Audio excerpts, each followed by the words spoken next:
study, and play come together on a Windows 11 PC. And for a limited time, college students get the best of both worlds. Get the Unreal College Deal. Everything you need to study and play with select Windows 11 PCs. Eligible students get a year of Microsoft 365 Premium and a year of Xbox Game Pass Ultimate with a custom color Xbox wireless controller. Learn more at windows.com/student offer. While supplies last. Ends June 30th. Terms at aka.ms/collegepc.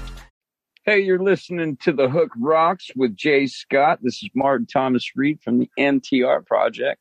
I hope you guys have a sick day. Let's do that again. Nobody's going to get sick today. I forgot about COVID. One more time. Don't get sick. Come on, feel the noise. Girls, rock your boys. We'll get wild, wild, wild. Wild, wild, wild. So you think I got an evil mind? I tell you, honey, I don't know why. I don't know why. So you think my singing's all that time? It makes me money. I don't know why. I don't know why anymore. Oh no.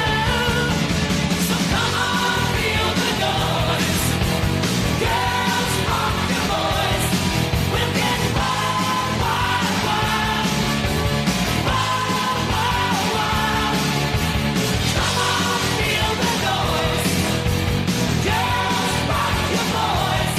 We'll get wild, wild, wild. Let it roll. So you see I got a funny face. Good evening, everyone. Welcome back. It is another episode of The Hook Rocks, and I am your host, Jay Scott. Appreciate you tuning in. Appreciate you listening. Always appreciate the feedback. So if you get a chance at the end of this episode, write us a review, no matter what platform you're on. Tell us what do you think of this episode and tell us what you think of The Hook Rocks in general. Also, don't forget, we are part of the Pantheon Podcast Network, a great network of music-related podcasts. Something for all fans of different genres or all genres and fans of those genres. We've got my friends that I always mention, like Tom and Zeus on the Shout Out Loudcast. We've got Mistress Carrie in Boston, Martin Popoff, the rock historian, Mac, the Florida transport, who now does the Ugly American Werewolf and podcast. I love that podcast, love that show. Check out Decibel Geek as well. And Carmen DePeace and Vinny Appice on the Hangin' and Bangin' podcast with Ron and Esty, the local Chicago promoter. Don't forget to follow The Hook Rocks wherever you podcast, whether it's Spotify, Amazon, or Apple. We're available on all platforms. Check out our Instagram page. It's really growing. It's really been exciting to see that. Finally dipping my toe in the Instagram water, and I'm really enjoying it. So follow that at The Hook Rocks, as well as Facebook and Twitter. You get up-to-date information on all the episodes that are coming up and that I've posted. So please follow us on all those social media apps as well. Don't forget to set your app to automatic download with whatever podcast app that you have, so you get the latest episode right to your phone, and you can enjoy it on your commute or when you're doing yard work this summer. We can be your soundtrack to the summer of 2022. We've had some great episodes along the way over these past few months. We had Mark Tremonti talking about his album, Mark Tremonti Sings Frank Sinatra, a great inspiring story behind that. Joe Satriani talking about his new album, as well as many new music spotlights in the month of May. We did 4, as we do every month. We did Band Inc., Fast Eddie, Stone Broken, and Native Sons, great band from Kentucky. So check that out as well. And of course, our music commentary episodes are great. We just did a review of Creatures Fest, the KISS Festival in Nashville, Tennessee over Memorial Day weekend, where we talk about Ace Frehley, Vinnie Vincent, Bruce Kulick, and many others, Peter Criss as well. Great festival. We give a big wrap up and tell you what the highlights were, the lowlights, and everything in between. So please check that out. And also, don't forget our quarterly episode that ranks the albums from the first quarter, January through March. We're going to be doing the second quarter pretty soon here in a few weeks as the second quarter ends. And don't forget the live album review with the recidivist Robin the Hood, where we take on the legacy and the influence Kiss Alive had on the music industry in the mid-'70s. So please enjoy all those episodes. We've got another fantastic episode for you tonight. It is a repeat offender, a repeat guest, one of my favorite guests and one of your favorite guests, because every time he's on, people love it. They give great feedback. And that is Rob at Skylab Tapes.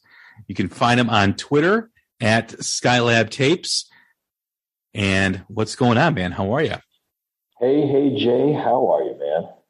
I'm doing well. Doing well. Thank you for doing these episodes once again. We try to get you on once a quarter. We've been successful with doing that. And everybody loves the topics. Everybody loves the conversations that are geared towards audio, how to improve your system, how to build your system, great, headphones or earplugs or whatever the case is. Always a joy to have you on. Well, it is always a pleasure, and I'm psyched about this episode because we're going to talk about sound in the room and how to get the most out of that in your house, and extending that over to how to get the most out of that when you go to the concert hall. It's an interesting thing. I think it's a lot more complicated topic than a lot of people probably think. So I'll do my best to keep it relatively simple. Although I'm a geek at heart, so sometimes that's tough for me. But we'll do what we can. Absolutely. We always go to those shows where the sound is muffled because of how the room is laid out. We have rooms in our house that sound better than other rooms. And we're going to get into why that is, the position of your speakers, what a loudspeaker is, and how to compensate for when you are in a situation where maybe the acoustics are not that good to help you enjoy the moment more. So glad to have you on. Glad to have you talk about this. Well, I appreciate it. So I think it's helpful to start with just a little bit of a refresher about how sound works, right? So, I've talked on your show a couple of other times and joked that sound is math, and sound kind of is math, and it's actually worse than that. It's physics. We take for granted our hearing, right? And the fact that, what really is an incredibly complicated system most of the time works so perfectly. But without really thinking about, what creates the sound that we all hear. So, and most people are familiar with the concept of a sound wave, but they don't really know, what the wave is, right? So, sound is actually a wave of moving air molecules. That's what creates sound. Your ear and brain are just sophisticated enough that they can have these waves of air molecules hitting it and actually convert that into the sound, sometimes incredibly complex sound that we all hear and again take for granted. But the fact that it is these waves of air molecules mean that it's pretty impacted by the stuff around it. Right. So, the sound in one room is going to be very different than the sound in another room, as you just pointed out. And the sound in one part of the room is going to be very different. And for a couple of different reasons. Sound waves, first of all, especially the shorter ones, we'll talk about why some are shorter and longer here in a second, they bounce. And so they'll bounce off walls, they'll bounce off floors. And once they start bouncing around the room, they end up forming this very complex interaction with each other, where they will cancel out in some areas. They will actually multiply in other areas. So that, while you'd like to think that you can get a very smooth sound from, even very expensive loudspeakers or a very expensive PA in a concert hall, a lot has to go into that to really make that true.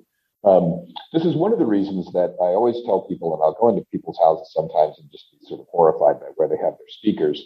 The most important thing at home to get good sound out of any stereo that you're using is to have the speakers, kind of directly in front of you and not in any kind of cabinet or in some sort of weird location where they're not facing where you're normally going to be sitting. Even if it's, I'm really crazy with this sort of thing, and I like to sit right in between the speakers with them pointing directly at me, facing, and the three of us are in a triangle, right? Not everybody's willing to go to quite that length, but the clearer view you have of the speakers in your room that you're listening to, the better off you'll be, just as kind of the beginning. There again, the high frequencies, right? So treble, right? Cymbals, triangle, very, very, very high pitched voices on occasion. All of that high frequency stuff in music, the wavelength is very, very short. And so if you get a direct line of sight to a speaker, you're really not getting a lot of interference from the room. Bass, on the other hand, is really, really complicated. The wavelengths are very long. And in fact, the low bass note on a guitar, that wavelength is over 20 feet. So, it's a very, very complex wave. And those waves are the ones that will most interact with each other in a room.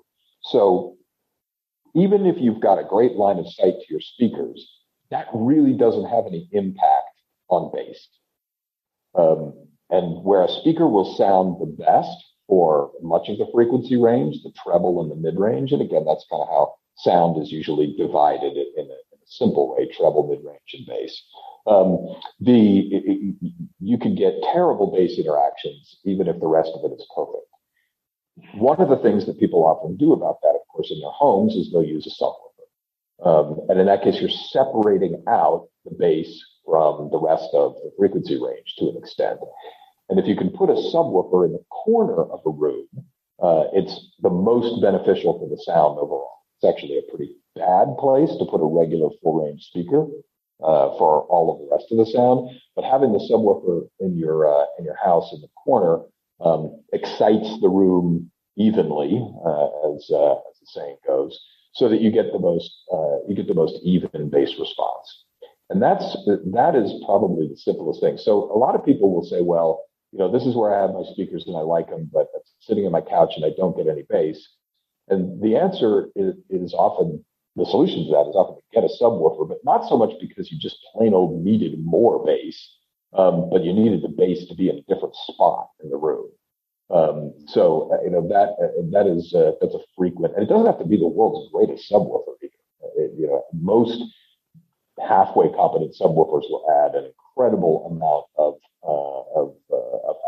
bass, and you end up not turning it up even all the way. So in a domestic setting in your house, if you can sit with a clear line of sight to your speakers, have them out in the room a little bit, and then ideally use a subwoofer in the corner. That's sort of the best typical setup that you can get domestically.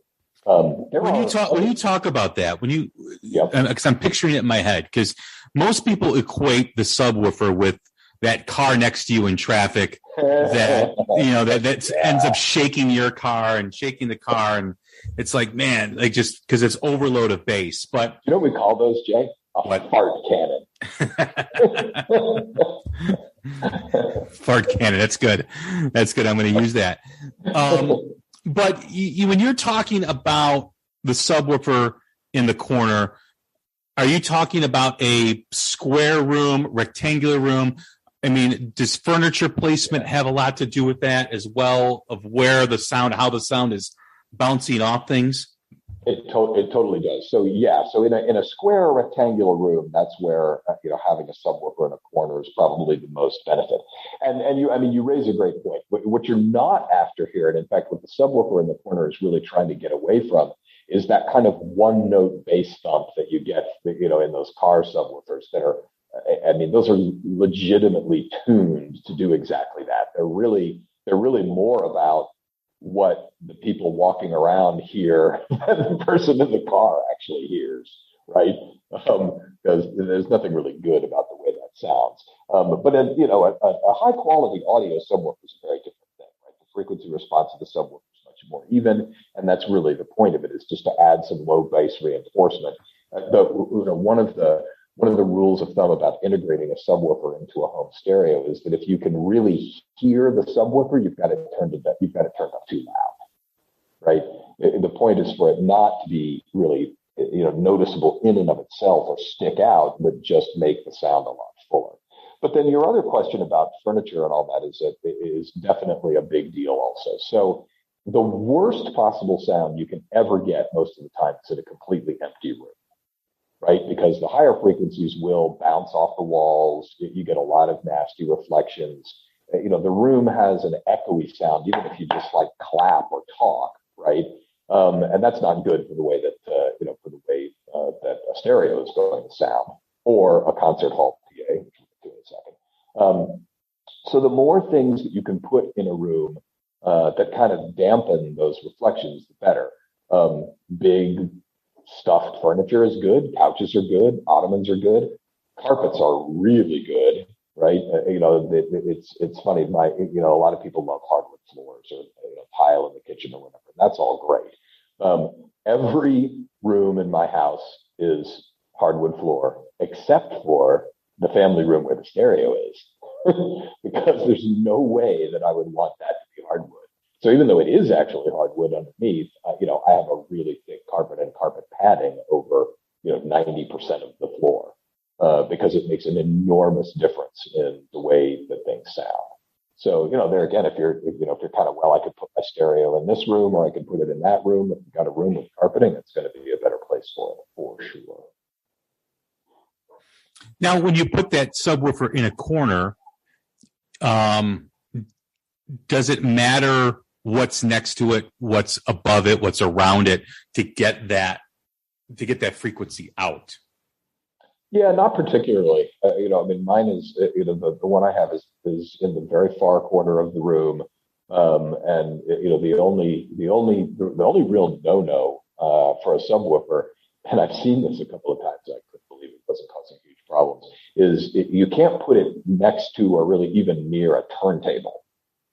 Because turntables will actually get an acoustic feedback loop from a strong subwoofer. Remembering that, a turntable is just a little needle moving around that creates the sound, right? So, if you shake that thing with the subwoofer, you got problems. But aside from that, as long as you keep the subwoofer, in a corner that's well away from where the, if you have a turntable is, there really isn't any other reason. I always encourage people also to experiment. It may be that it'll be a little better in one corner of the room than another.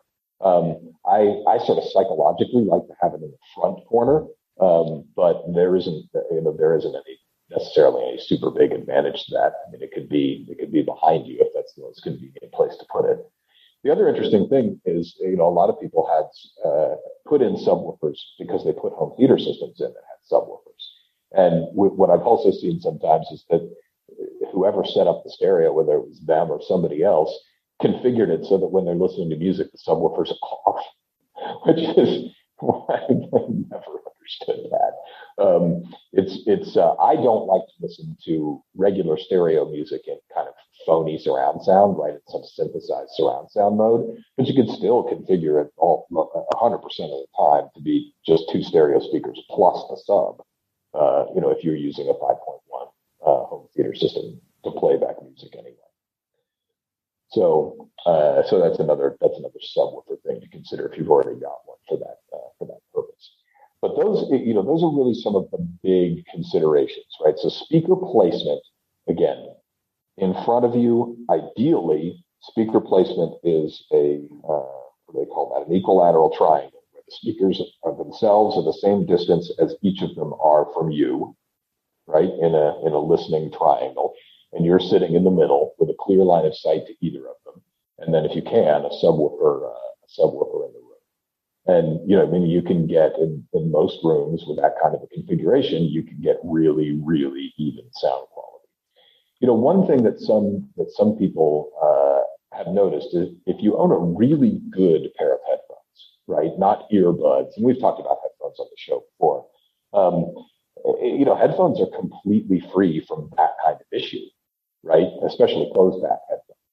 So, I will occasionally listen to something with, when I'm moving speakers around And I'll listen to something in headphones to make sure I have a feel for what it's like without any kind of room interaction at all, right? Just to to get a baseline, and then start to move the speakers around a little bit. When you've seen the speakers in my in my main stereo that I've had for 20 years, and they're gigantic and very heavy. When I first got them, I fussed with the location of those speakers for 6 months. And for the last 2 months, I was moving them a half inch at a time to try to really dial in, the exact right place for them. Now, not everybody has to go to that kind of crazy length to get the best sound, but it's just an illustration of how much small movements and where the speaker are in the room can actually make a difference. Now, does it matter if it's horizontal, vertical, on propping the speaker up on like an angle so it kind of shoots up? Does that all matter, or is it just leave it the way it was designed to be? Well, so certainly the latter is the thing, right? A competent speaker designer definitely had an orientation for the speaker in mind, and so you might get good sound by happy accident if you use it in a way in which it wasn't intended. But a typical speaker where there's a tweeter on top, and then a mid-range or just a bass mid-range combined driver below that, that is the way that it wants to be used, right? And while I certainly have seen some of those stands that angle them back, typically if the speaker wasn't designed to be used with a stand like that, it's not it's probably not the best thing to do for it. It may not make a difference.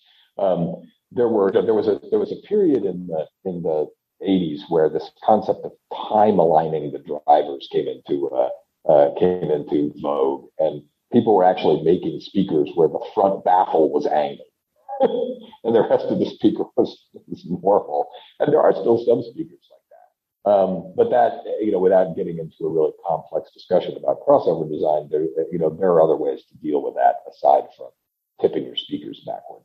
And most speaker designers typically deal with those issues that way. So I do think that some speakers that are smaller are designed to be used on stands of some sort, and it is better to use them that way, right? I mean, you don't want a really small speaker on the floor. You're not going to get great sound out of that. There are a few speakers that are very specifically designed to be used in a bookshelf. Although, unfortunately, their bookshelf speaker kind of became a generic term for just smaller speaker. And there's a lot of smaller speakers that are not designed to be used in a bookshelf. They're just called that because they're small. So, again, typically, if you've got the speakers out in the room a little bit and you can make them in that triangle as best you can, that's going to provide the most ideal sound. Now, I realize there are also plenty of people who are going to say, well, my speakers are going on a bookshelf no matter what anybody tells me, because that's just the way that I need it, or my significant other wants it, or whatever. In that case, as long as you can get them pointed at you kind of on the same vertical and horizontal plane that you are, and you can at least see them clearly and they're about equal distant from you, you're probably okay for the most part in getting decent sound that way. Now, as far as acoustics goes, right? Not every room is built the same. Not every system is built the same. We can talk about your personal stereo system that you have in your house versus what you see at a show. Like, we began this conversation with that thought of this sounds muffled. What can you do to correct those things, either in your personal space or at a venue that is having trouble with whether it's the mix or whether it's just distinguishing between the instruments or whether it's just generally sounding good? Yeah, so let's cover the sound in a concert hall in a second, and we'll finish up on the idea of sound in your house. So if you feel like you've got pretty decent speakers and you feel like they should sound better than they do, which is true for I think a lot of people. Some experimentation is really the key to getting good sound, right? They will sound really different in different places in the room. So, moving them around, if you're, again, willing and able to do this, some people will actually change the orientation of like where the couch is versus the long wall of the short wall of a rectangular room. I like to have the couch along the long wall, but I have enough room in my family, fortunately, to make that work. Typically, people also want to have speakers on either side of a television a lot of times, when they are watching movies or maybe music videos or something like that. And I think generally that's a good idea. But that can mean, some additional restrictions on where the speakers are. If the sound is bad, there are, even small amounts of moving speakers around, or if the speakers have to be in a certain place and they can't be moved, the other great trick is try moving the couch. Move the couch forward in the room. Move it backward in the room. One thing to definitely consider, and we'll get into this a little bit more when we talk about concert hall sound. If you can't have a subwoofer and you feel like you don't have enough bass, moving the couch toward the back wall of the room will result in having more bass sound where you're in your listening position, right? If you're ever sitting there going, wow, maybe you're standing somewhere, you go, wow, where'd all the bass go? Go to the back of the room, to the far end of the wall on the other side from where the speakers are, and listen. It's going to sound completely different, and it'll have more bass. They're moving the furniture around in the event that you don't want to move or can't move the speakers around is another good way of trying to maximize it. But mostly it's experimenting, right? Just, following a few basic rules of trying to have the speakers in the clear and facing you, and then, moving things around to the extent that you're willing and able until you get a sound that you think sounds the best. So this is a good pivot point, though, between the home and the concert hall, right? So all of those things that I just discussed in concert halls are problematic, right? So first of all, you can't possibly change the location of the speakers in the concert hall. They are where they are, right? And you can't do anything about the room acoustics. They are also what they are. One interesting point about concert hall acoustics is, of course, they do change radically when the people are in the room, right? So, and most of the time the expectation is that the hall is kind of full of people. If you end up going to a show that for whatever reason is not well attended, the sound can actually be worse, right? Because you get a lot more floor space. It's typically, almost exclusively not carpeted. That doesn't, believe it or not, a fuller concert hall is usually better for the sound. But there are some things that you can do, and that are a good idea to do. You have two kinds of concerts, right? You and I have been to plenty of both of them. Mm-hmm. You have reserved seating and general admission. So remember that at the Mammoth Dirty Honey concert that we went to, we were sort of, it's not a big hall, right? So we were kind of farther toward the back, and I thought the sound actually was pretty good back there overall. That is definitely a place in the room where you're going to get more bass, and that was, I did think, the case. I've been in some concert halls where the bass was so strong in the back of the hall that it really kind of wrecked the overall sound. And the one venue that I've been at, it wasn't just being at the back, but the back of the room was angled up seating, right? Stadium type seating. And so at the very back, you were also up high. So you're sort of in the worst of all possible worlds. And that actually sounded terrible. If you're going to a reserved seating show, a lot of people, just reflexively buy the closest up tickets they could possibly get. And if the thing that you want to get out of a concert is, sort of seeing the faces of the players and seeing their expressions and watch them moving around, right? And that's more of a priority than what, for you as a person, than what the mix is like or what the sound is like, then yeah, buy the seats as close as you can possibly get and don't worry about it. But the best sound in almost every single concert hall is mid-hall, right? So, it's the sound mix is typically going to be the most even. You're not getting purely direct sound from gigantic speakers. You're getting a little bit of the hall mixed in, but you're not at the back of the hall where, the sound is going to be muddier. So, for some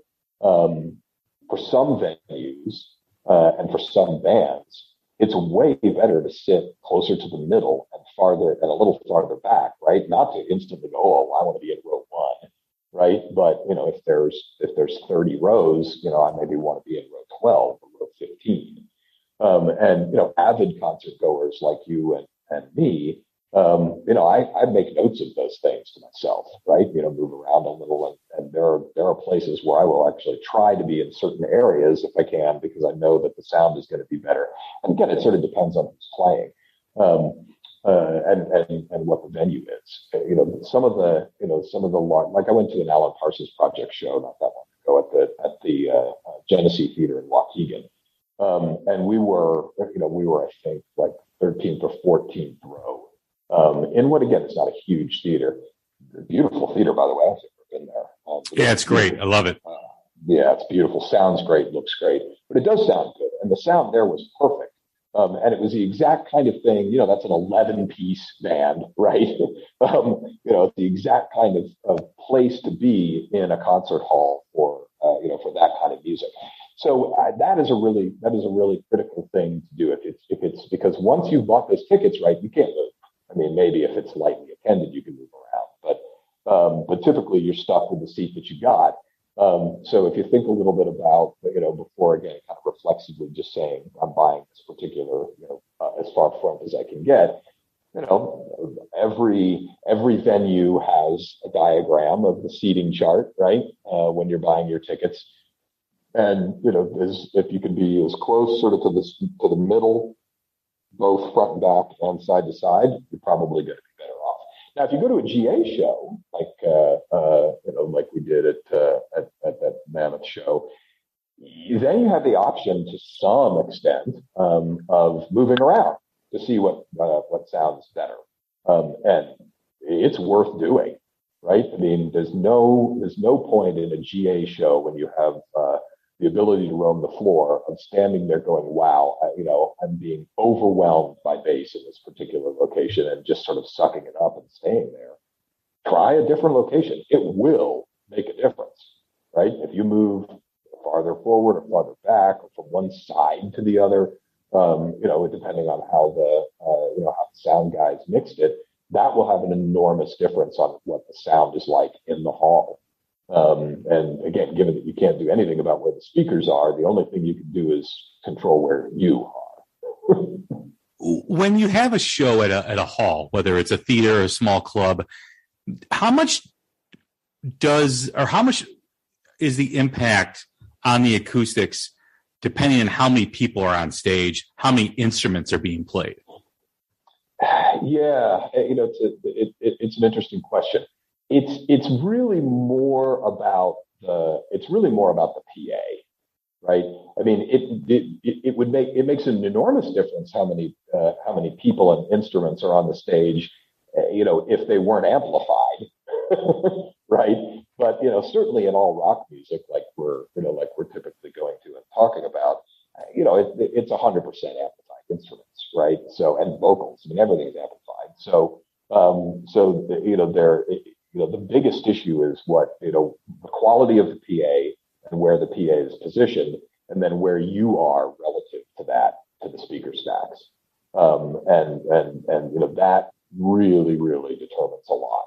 I mean, the other thing, of course, that makes such a big difference is the sound of the hall itself. And some venues were built with enormous consideration to the acoustics of the hall. The great example of that in the Chicago area for us is the Auditorium Theater, which is legendary for having been designed for perfect acoustics for performance back before they were being amplified, right?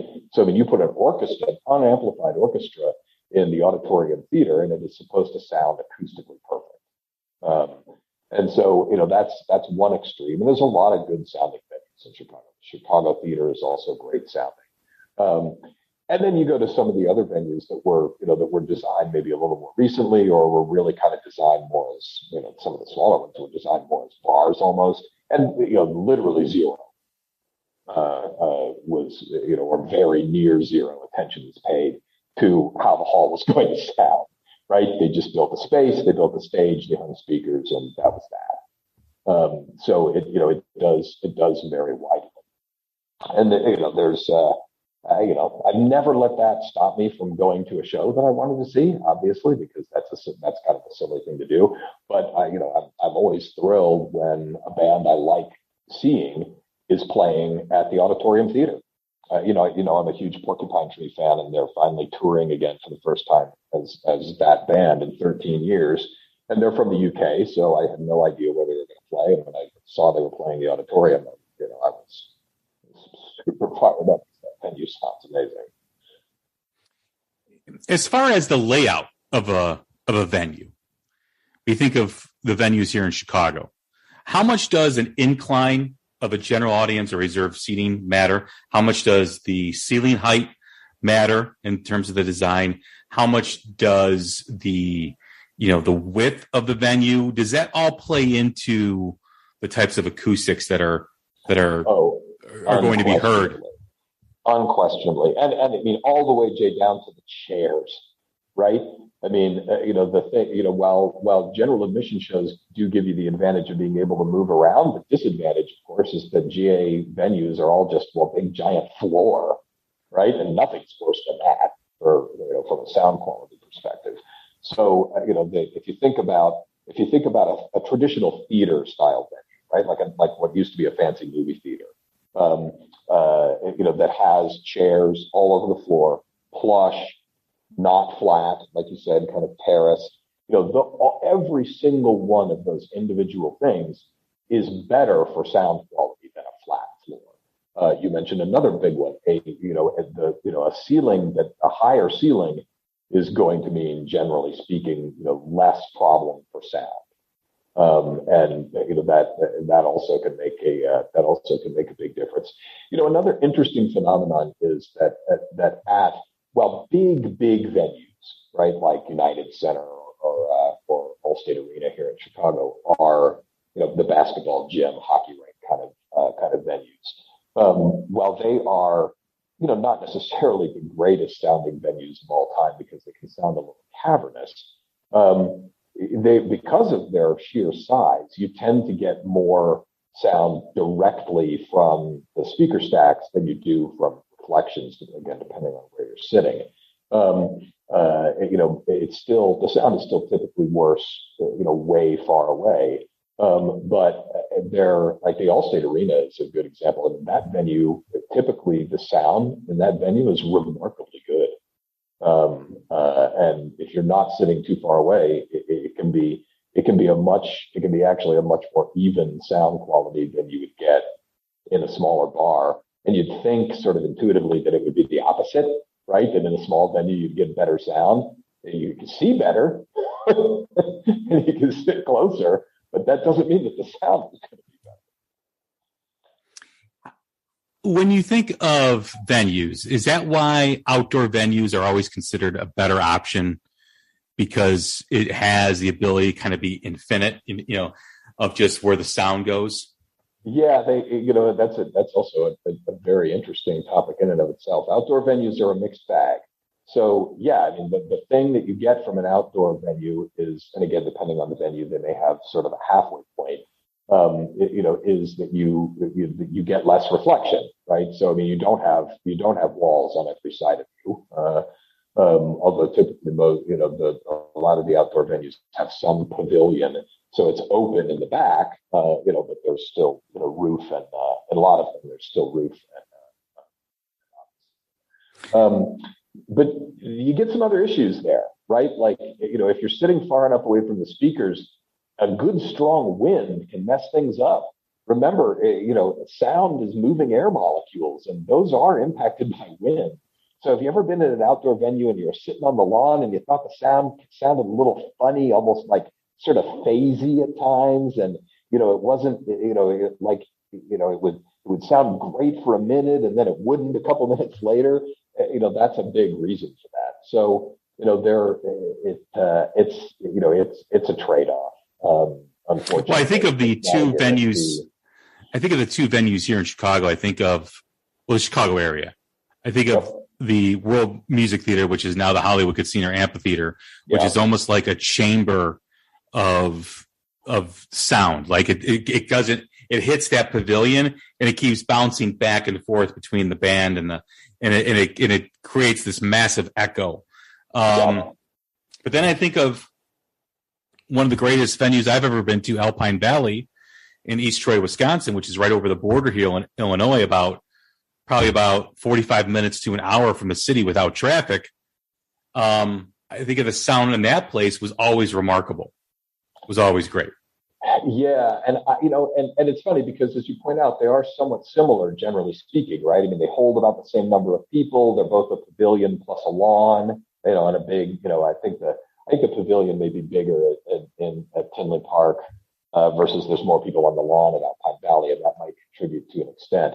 If I had to guess, and I've seen, like you, I've seen a lot of concerts both places, and I agree completely with your assessment, right? I mean, Alpine sounds better than Tinley Park does as a venue. It's probably because of the way that they were built. I do think, there's a lot of concrete at that Tinley Park venue. Plus, the incline is a little flatter in Tinley than it is in East Troy. You've got a steep hill in Alpine. Yeah, and exactly, and to your point, even the pavilion is somewhat steep, right? Whereas the pavilion is not. The pavilion at Tinley Park, it's still a solid concrete floor. And then yes, some of the seats are elevated a little bit, but they're not elevated because the ground is sloping up the way it is at Alpine. And I do think that makes a difference. Yeah, I remember going to see the Stones at Alpine in '89, and I couldn't believe how good they sounded. It was a big, that tour was a big band with lots of people in it, and it was just tremendously good sounding for a relatively big place. What about big stadiums like Soldier Field that have 50,000 plus? And there's these big football stadiums. Yeah, those are just a challenge, right? There's the challenge of the sound, it's a bowl, right? And they all are. So there's kind of the challenge of the sound of the bowl. And then you're almost guaranteed to be far enough away from the speaker stacks that you're going to get some weird interaction, with the sound waves and the environment. I've been to a few concerts at Soldier Field. I typically will avoid that kind of a venue like the plague, just because I would weigh, and to this exact point, I would weigh, if we're going to go see a big band, right, a super famous band that's going to play someplace big, my first choice would be United Center, for sure. Sound quality is better overall, and it's a little smaller, so the sidelines are a little better, but the sound quality is much better. Second would be one of the bigger outdoor venues, and then the last place would be a football stadium. A football stadium concert is, I wanted to see the band, and so I saw the band, but I don't expect it to sound good. Well, what about baseball stadiums like Wrigley? Yeah, Wrigley's not great either. Last summer we went to see the Hella Mega tour there. So, Weezer, Fall Out Boy, Green Day. And we had a great time. But the sound quality I did not think was very good. I've not been to a lot of shows. Have you been to a lot of shows at Wrigley? I have not. I have not been at a show at Wrigley Field. I have not. So, yeah. So that was the only one I had been to, a concert that I had been to. And I was not impressed with the way it sounded at all. I would not rush back, to go to a concert there again if I could. I always hope, as much fun as outdoor summer concerts are, and they're fun, right? So sound is only one consideration, but I'm glad Iron Maiden's playing at the United Center in the fall, because it'll just be as opposed to having to go see, like a couple years ago they played at Tinley, right? I'm looking forward to seeing them indoors where I am confident the sound will be somewhat better. When you think of the Acoustics, I was just at Creatures Fest in Nashville.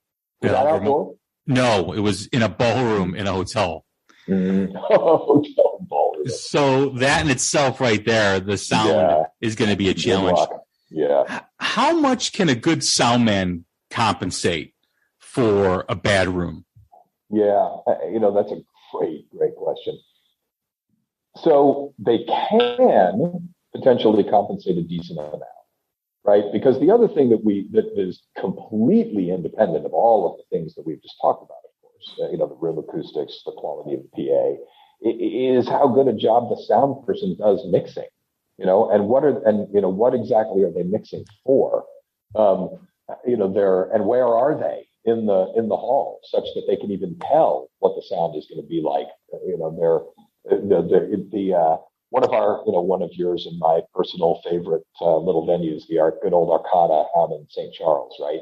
So the board there, I mean, you've seen it a million times, right? It's in the middle. It's on the main floor in the middle toward the back, toward the mid, right dead center, but then toward the back. If a sound person is mixing in the Arcada and they're paying attention, they should be able to really do a lot to make the sound good. And I do think generally the shows I've seen there, I thought the sound was good. There have been a few times I've scratched my head, and I think that's been because the person wasn't, they weren't doing as good a job mixing as they could have. But at that point, if the sound guy will take off headphones, right, listen to the sound of the band playing in the hall, they'll do a good job. Now, in my opinion, a really good sound person will not be satisfied purely with the sound during a sound check, because what's the problem with sound during a sound check? There's nobody in the hall, right? So it's going to sound really different when all the people file it. So, you do the best you can during sound check, and basically you're just making sure, all the instruments and mics are working. But then, to a certain extent, you've got to tweak it once the band starts playing in front of the audience, if you're really going to do a good job and get it to sound as good as possible, because the sound is going to be fundamentally different with all the people in the room than it was when they were doing the sound check and getting levels at that point. Going back to your personal, system in your house, what in a room can have the biggest impact negatively on the sound? Yeah, I mean, the two biggest things would be, a room that's all hard surfaces, right, and sparsely furnished and hard surfaces would be the sort of worst of all possible worlds, and then just bad speaker placement, right? I mean, and I've seen the things that I've seen that have just driven me crazy. So I worked, the microphone and headphone company Shure. Shure. Yeah. So, my first job out of college, I worked for the first 7 years of my working career was at Shure. This is an audio company, right? And so I expected the people that worked there to care about sound. And a bunch of them did. I had a bunch of friends there that had far nicer than average stereos like I did, and, cared about where the speakers were in the room. But then a couple times I would go over to friends' house or, work parties or whatever, and I would just see, the most unbelievably ridiculous things, like the two stereo speakers literally right next to each other, not spread out at all, no thought to placement. Like literally, like one speaker and the other speaker right next to each other, and they weren't the worst speakers in the world. I mean, they were and so I gave the guy a hard time. And I said, Brian, you gotta move these things, man. And then I discovered that they weren't even wired in phase. So it was a really sort of a funny moment. But just some basic stuff in getting the speakers to be clear line of sight and placed reasonably well. And then, throw down a rug, and you can make a huge difference. Those to me are the two biggies. And if hardwood floors versus rug? Rug. Yeah, rug. Throw a rug on that thing, especially between the speakers, right? Throw a rug between the speakers and you. And that actually can make a huge difference in the way things sound. So every one of these that I do, I always like to give people, if they can remember one or two things about the podcast, those are the two things I would say. make sure you can see the speakers clearly and that they're not obstructed and they're, facing you if you possibly can. And then, don't use them in a room with a lot of hard surfaces, or if you are, try to do something about it.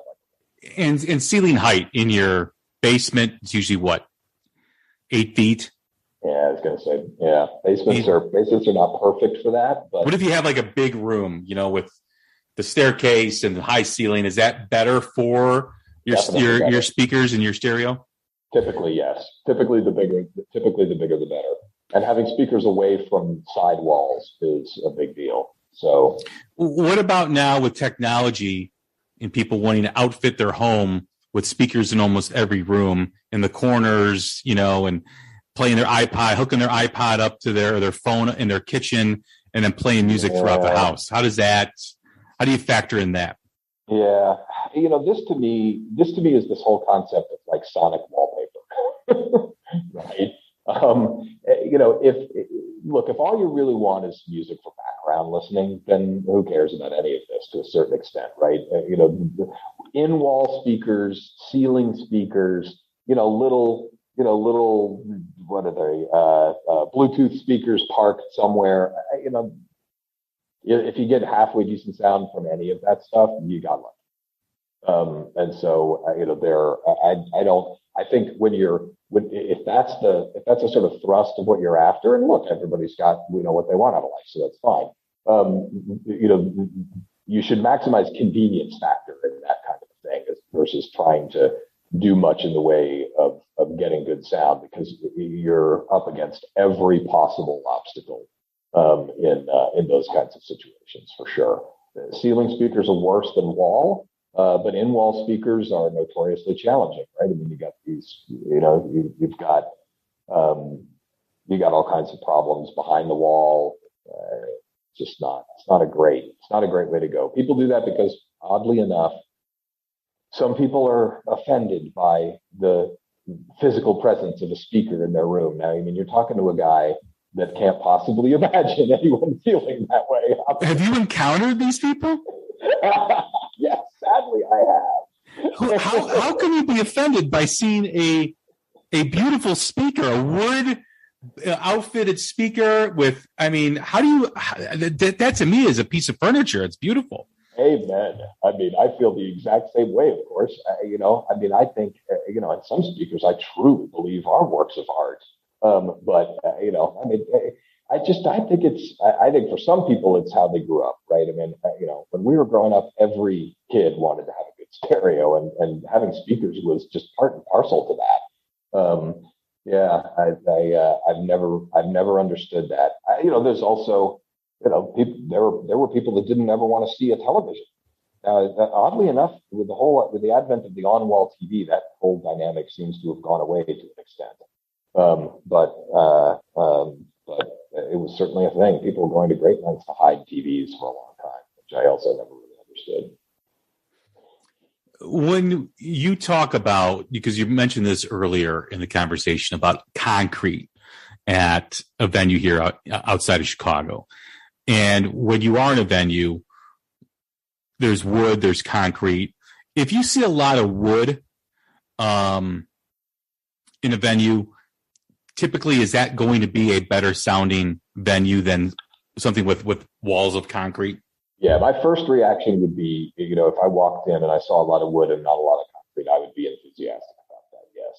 Now, there's a lot of factors, of course, in all of these things, so there's no guarantees. But yeah, I mean, concrete is so, it's the most reflective thing you can imagine, right? And I mean, you can just create these hideous standing waves in a concrete box, which unfortunately some venues really essentially are a concrete box. So I would always rather see wood. Now, of course, what you really want to see is a venue with a bunch of mixed kind of surfaces, and it's not just literally a box, right? Walls that are staggered around and not parallel, because parallel walls create the worst reflections. Something that's essentially impossible in a domestic setting, but in a concert hall, for sure. I mean, there again, go look at the the next time you're in there, look at the auditorium theater. Those walls aren't parallel. And, I guarantee you that was done by design. What about places like the Riviera or the Aragon in Chicago? Yeah, at least, well, the Riv is an interesting one. I think there's spots in the Riviera that you can get pretty decent sound. The Riviera was a theater, right? So, I mean, there was some thought there, and an old theater. So there was some thought that went into that. The last time I was at the Aragon, we did move around, and we did end up, because it's always GA, the Aragon, right? So, and we did end up finding a place where I thought the sound was better. But I've never been in the Aragon and thought to myself that was a good sounding venue. Unfortunately, I don't think of it as being a good sounding venue, and I think the gigantic open flat floor is probably part of the problem. But it's a pretty venue. But I don't think it's and a classic, of course. But I don't think it's particularly great sounding. A lot of local towns have these remodeled theaters. Whether it's the Genesee that we talked about in Waukegan, Illinois, there's the Rock House that's in East Dundee, the Desplaines Theater that used to be a movie theater in my hometown, Desplaines. There's at least here in Chicago there are, and I think pretty much throughout the states, there are venues in towns that used to be these old dollar theaters that they've, turned into concert venues. Some of them sound really good. Some of them sound amazing. What are some of the challenges that are faced with those, transition type of venues?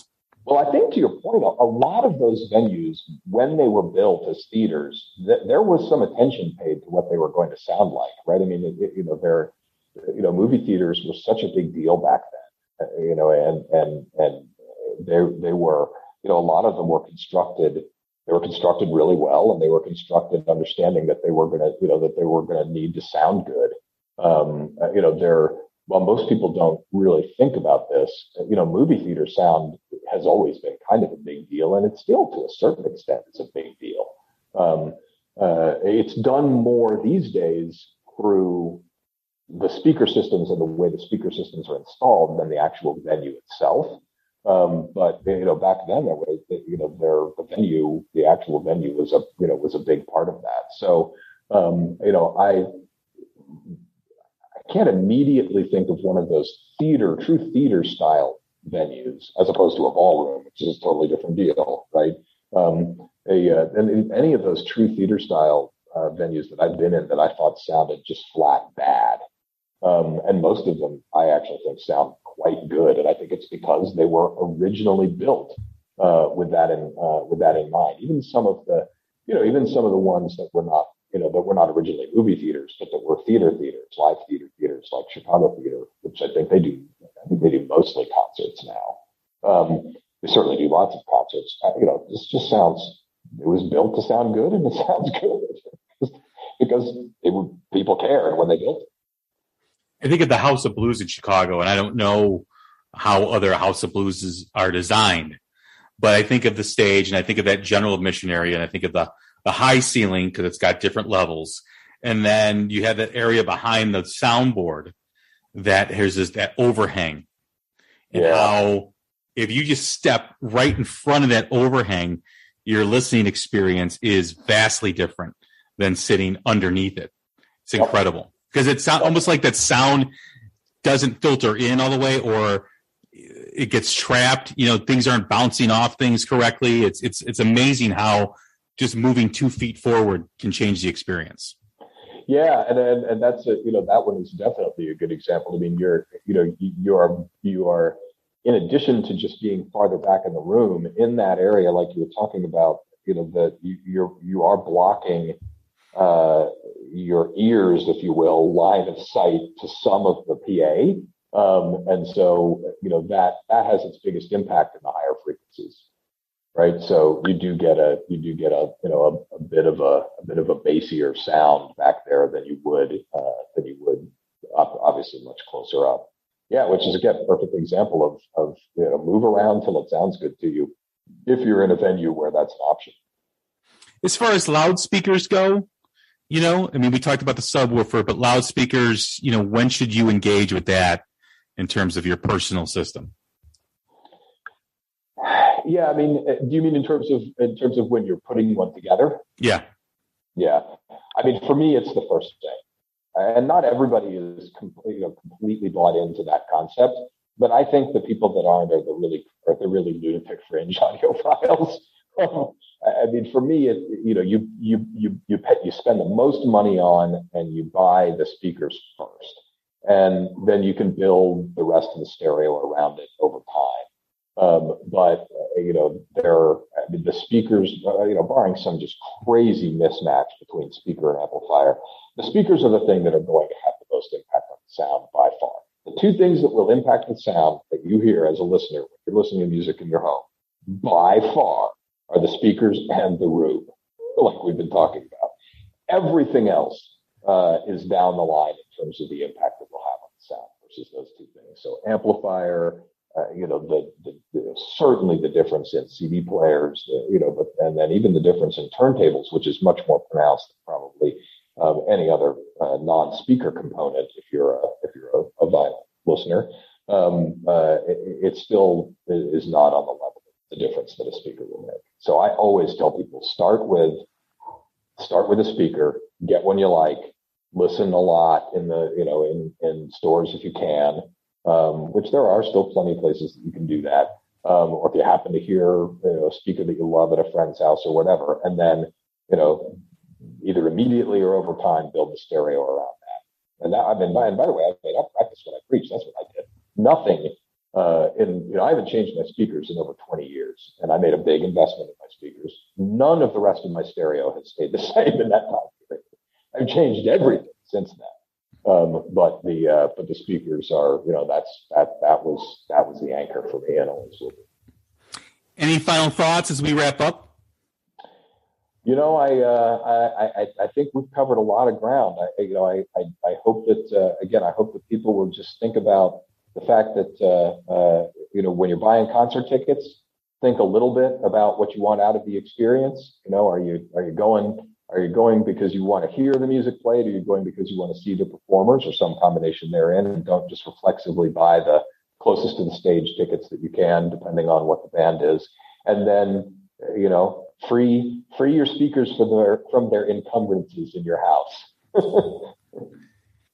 Well, Rob, as always, I've enjoyed the conversation. Always informative, always full of knowledge. Thanks again for hopping on and talking about this stuff. Absolutely a pleasure as always, Jay, and we'll look forward to the next one too. You can follow Rob at Skylab Tapes on Twitter.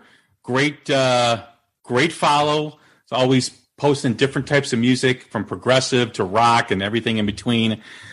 Great knowledge on audio systems and audio in general. So if you ever have a question, you can shoot him a DM if you're following him and he's following you. I'm Jay Scott. This is The Hook Rocks, and hope you enjoyed the conversation. Stay strong, stay healthy.